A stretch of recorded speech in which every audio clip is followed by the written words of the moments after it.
It is day 4 of 30 days of death records, and today we're talking about some of the oldest records in existence, church records. In many places around the world, records kept by religious entities can often predate official government records. So if you manage to get far enough back in your family history research, these might be some of the only records that were created for your ancestor in their lifetime. Some religious authorities track not only the birth, marriages, and deaths of their members, but are also in charge of their burials.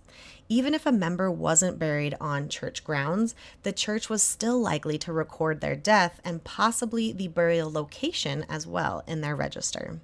Which brings us to the death record of the day, which is from the parish register of the Church of St. Matthias in Philadelphia. And their register of burials includes my 4th great-grandpa, Louis Blanche.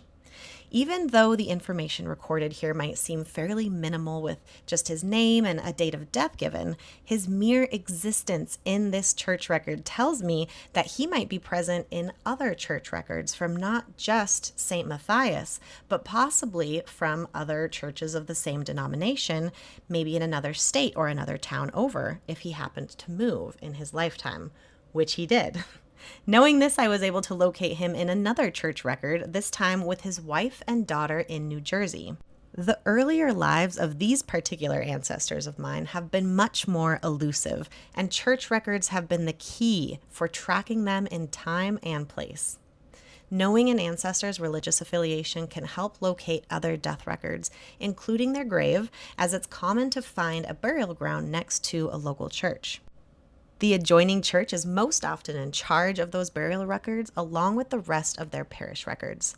Sadly, for my ancestor Louis, he was buried at the Monument Cemetery in Philadelphia, which was demolished, and his grave hasn't been located since. But one final hint when scouring parish registers is to keep an eye out for any familiar names, as they might be extended family that you haven't linked up with yet, living in the same area and attending the same church as your ancestor.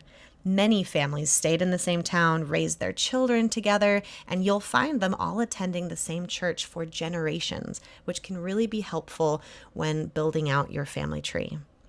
So that's all for today, but before you go, how many of you have already had the chance to include church records in your research? And if you have, how far back did they take you?